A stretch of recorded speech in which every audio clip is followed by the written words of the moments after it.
Good evening, everyone, and welcome back to tonight's bedtime story. Tonight we finish up More Tales to Give You Goosebumps by R.L. Stine, special edition number 2, with 10 spooky stories inside. Tonight we're focusing on the last story, The Spirit of the Harvest Moon. Before last weekend, I'd never heard of the Pine Mountain Lodge. Neither had my parents. But then a brochure came in the mail, and it advertised the lodge as Woodlake's 100-year-old best-kept secret. That's all my parents needed to hear. They have a thing about visiting out-of-the-way places, and the older the better. "Oh, Jenny," Mom said to me, "doesn't it sound perfect? We'll go in September, over the long holiday weekend." So here we are, at Pine Mountain Lodge, the only guests here. "The whole place to ourselves," Dad exclaimed, as he carried in our luggage from the car. "We'll be part of the family," Mom said, signing the register. She gave Mr. Bass, the owner of the lodge, her cheeriest smile. Mr. Bass grunted. He looked like Frankenstein without the green skin. His son Tyler, who was 12 like me, helped Dad carry our fishing poles. I nearly choked when I saw Tyler. He reminded me of a goldfish. He had light orange hair, bulging blue-gray eyes, and skin pulled so thin that you could see his veins right through it. So far, I had only glimpsed the back of Mrs. Bass. She sat like a sack of laundry in front of the TV. The only normal-looking one here was Bravo, the Bass's golden retriever. He nuzzled his warm nose in my hand. "You're a good boy, aren't you?" I said, reaching down to pet him. "Don't get too many guests here after August," Mr. Bass said gruffly. He handed Dad the room key. "Too cold."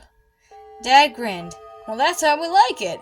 "Absolutely," Mom said. "We love the mountain air." Mr. Bass led us down a long, narrow hallway to our rooms. One dirty light bulb hanging from the ceiling cast a creepy yellow glow on the walls. "Well, here it is," Mr. Bass said as we approached the end of the hall.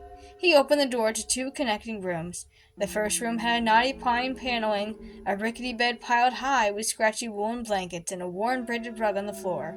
Across the room, next to a beat-up old dresser, I saw a smudged window. On the other side of the dresser stood a green door that led outside. Everything in the room smelled like a dirty gym socks. I walked through the first room to the second room and peeked inside. It looked exactly the same as the first. I wandered over to the green door and jerked it open and poked my head out. It was growing dark out, so I couldn't really see much, just a porch and beyond it, trees. Lots and lots of trees. "Time to close up now," Mr. Bass barked. I jumped. I hadn't seen him there. I ducked out of his way and he tugged the porch door shut, and then he locked it. Next he pulled a set of heavy woolen shutters across the front of my window and latched them securely on the top and bottom. "What are you doing?" I asked. "Locking up," he said. "Excuse me, Mr. Bass," I replied in my most polite voice.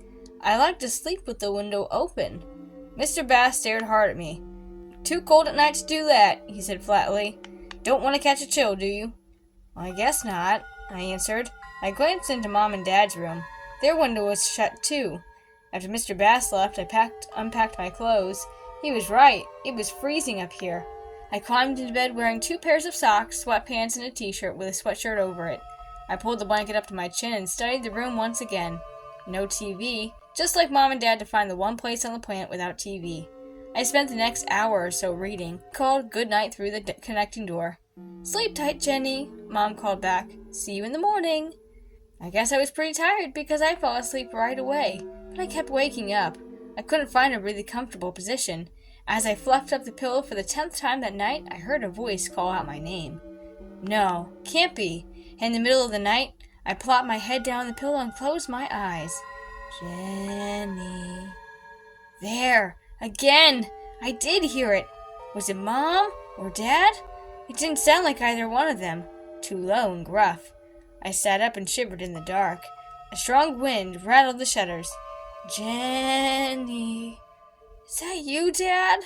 I quivered. No answer. I knew it wasn't coming from my dad. The voice wasn't coming from his room. It came from outside, from the porch. "Jenny," it cried again. "It's cold out here." My heart hammered away. What should I do? I crept out of bed to the green door and I leaned my ear against it. "Who's there?" I croaked. No answer. I flew back to bed and yanked the covers up to my ears and waited.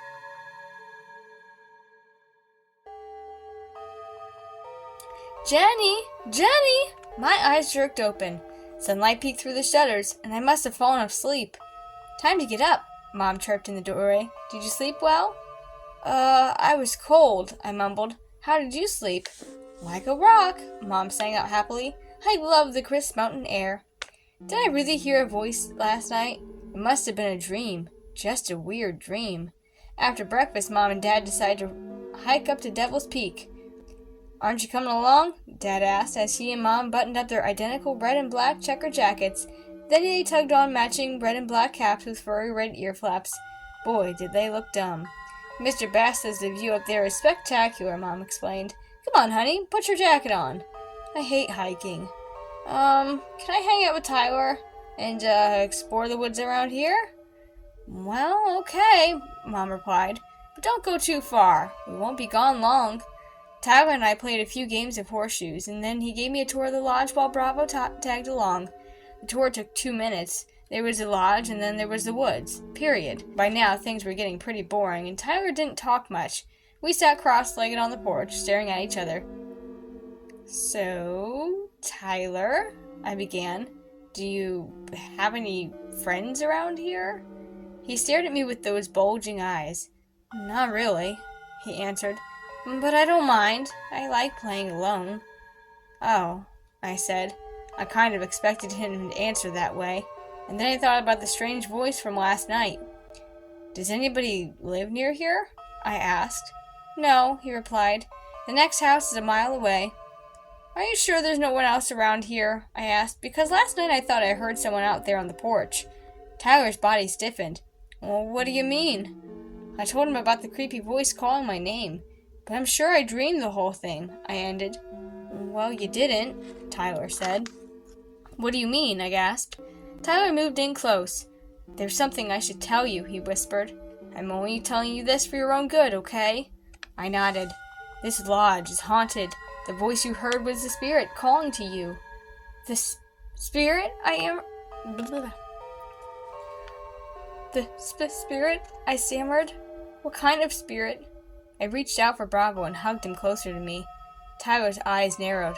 A long, long time ago, a tourist hiked up Devil's Peak and never came down. I gulped loudly. They say, Tyler continued, that his spirit turned into a wandering mist, and the mist takes over a different body every year. Really? I croaked. Uh-huh, Tyler said. A different body every year, and at the end of every summer, during the harvest moon, it finds a new body. A warm body. That's why we lock the doors and shutters at night, to keep the spirit from coming inside. I swallowed hard. I knew we shouldn't have come here. I knew it. What exactly happens if the spirit comes inside? Tyler lowered his voice. If you let it inside, it will jump out of the body it's in and enter yours. Then you will be forced to live on Earth for a year as a wandering mist. Well, that's ridiculous, I blurted. You're making this up. You're just trying to scare me. Jenny.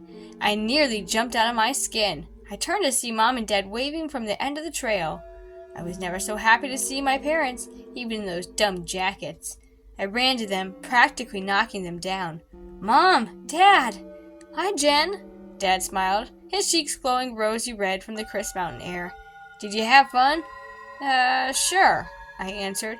I'm glad you're back, though. And I meant it, too. That night I didn't look forward to bedtime, but I kept telling myself that Tyler was just trying to scare me. Nothing would happen. Tyler was just a creep who had no friends, and I could see why. After Mr. Bass came to close the shutters, I crawled into bed. I tried really hard to fall asleep, but I couldn't. I was so wide awake. I heard Dad snoring through the door. I hummed along with his snores and began to drift off. Jenny, it's cold outside. My eyes popped wide open. I instantly began to shake all over. The voice, it was real, not a dream. Jenny, it called louder. It's cold outside. I flew out of bed. Mom! Dad! I screamed. I shoved open the door to their room and jumped into bed with them. Mom bolted straight up. Jenny! What's wrong? She cried. My heart pounded in my chest. A ghost is after me, I sobbed, and then I told them Tyler's story. Oh, honey, Mom said. Tyler's just playing a mean joke on you. Dad will talk with him in the morning. But I heard the voice, Mom. I know I did. I sobbed even harder. "Calm down, Jen," Dad said softly. "It's only your imagination." "It is not," I wailed. "I'm not kidding about this. I'm really not." "We know, dear," Mom replied. But they didn't know. They had no idea. The next morning I shuffled into the dining room, tired and confused. I sat with my parents, even though I could tell Tyler wanted me to sit with him. But I wasn't going to let that creep near me. Bravo curled up underneath my chair. As I ate my scrambled eggs, I fed him little scraps of bacon. He took my mind off of Tyler. But I couldn't help stealing a glance at the window.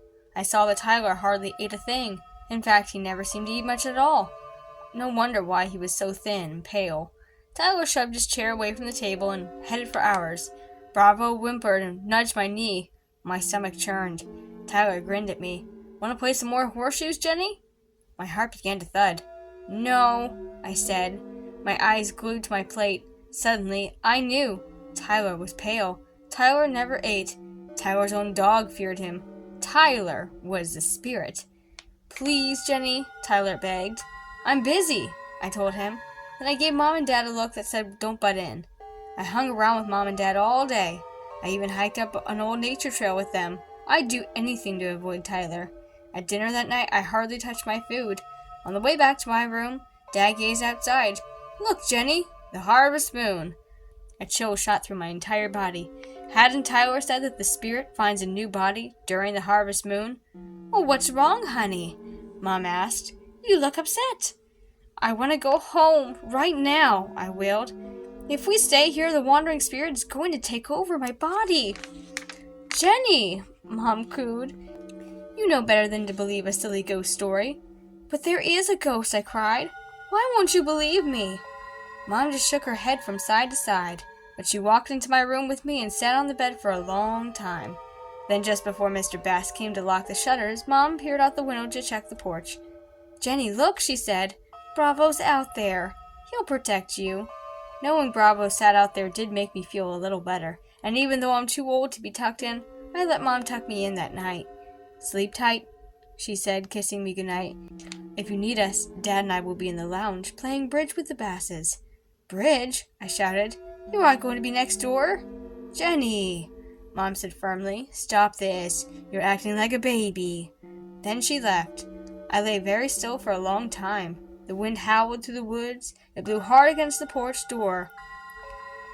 A tree branch scraped against my window, and I covered myself with 3 blankets, but I still shivered underneath them. I was all alone. I waited for the spirit to call my name. No voice, nothing but the sound of howling wind and rattling shutters. Bang! Something knocked hard on the door. "Jenny, it's cold and windy out here. Let me in. It's me, Tyler." I clutched the blankets close to me. He was here to steal my body. "Go away," I shouted. "You're evil." "Please, let me inside. I lost my key. Jenny, please. Don't leave me out here. It's so cold. Please." "No," I screamed. "Never, never."